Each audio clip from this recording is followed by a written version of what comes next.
In this video, I want to talk to you about how to understand calories, energy expenditure, and different components of your metabolism. Let me just tell you this right off the bat.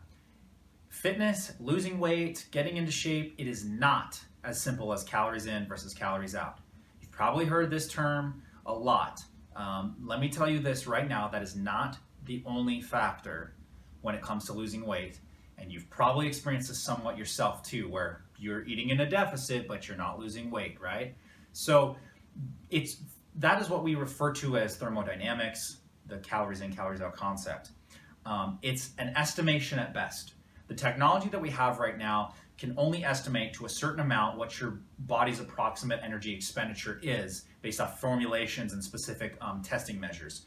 And so we can't truly know exactly what your body's going to do with the calories once they enter your system. We have some ideas based off of certain states that you're in, that your body may tell calories to do specific things once they enter your body.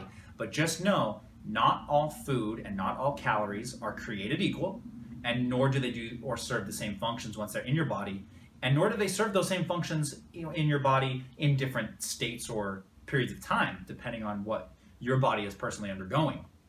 So you can't just eat in a deficit and expect to lose weight. That is one component that we do want to set up, so long as that other components are all lined up appropriately for healthy fat loss. Let me tell you this one thing.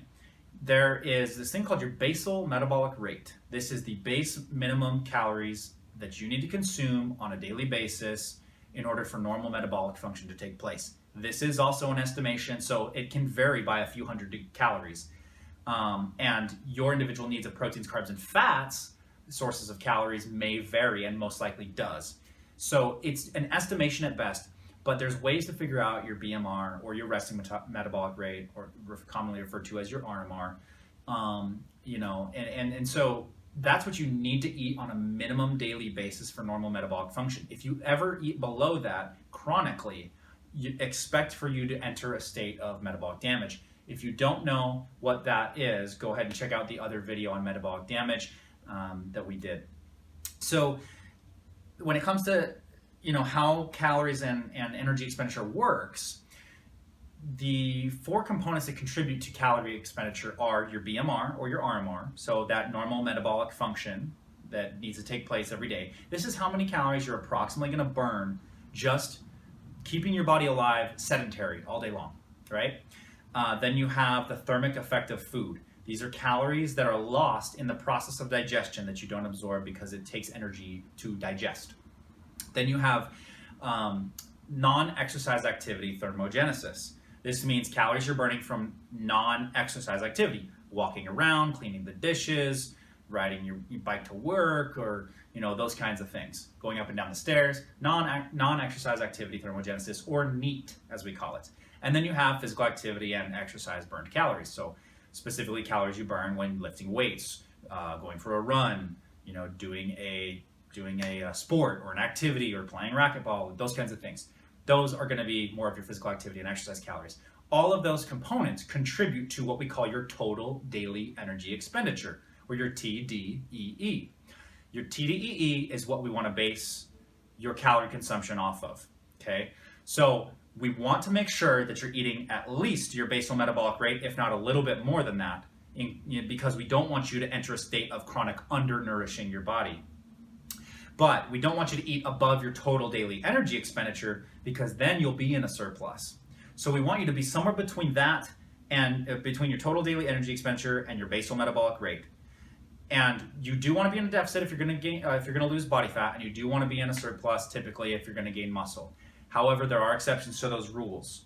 Okay, you can, and I've done it before with myself and clients, you can build muscle in a deficit and you can burn fat in a surplus. It is possible, because your body is not regulated by just calories in, calories out. There are hormones that get released that you can be burning fat when you're eating a surplus if you're in a high anabolic state.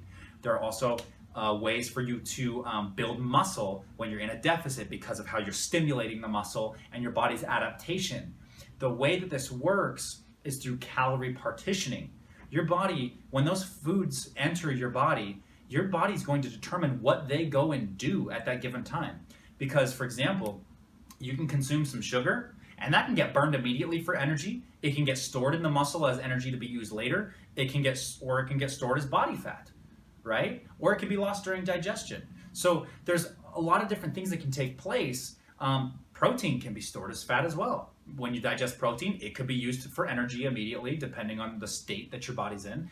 It could be stored in your amino acid pool to be used for repair and recovery later, or you could store it as fat if you're in too much of a surplus. So don't think that just because I'm consuming protein that it's going to do this, or just because I'm consuming carbs it's going to do this, or because I'm consuming fat it's going to do this. Your body is going to determine what that does depending on the current state you're in when you consume those foods. And so there's ways that your body can manipulate your metabolism to burn fat and build muscle in either a surplus or deficit, depending on your state.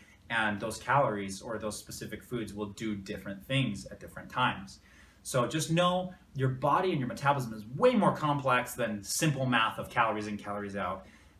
So don't get hung up on that, though we do want to keep you somewhat in those ranges of between BMR and below TDEE if you're fat loss oriented, or above TDEE if you're muscle gains oriented. So I hope this gave you some good ideas on how the basics of your metabolism functions, and that you shouldn't just focus on calories in, calories out, and when you do, how to properly estimate that. So anyways, hope it was helpful. Talk to you soon in the next video.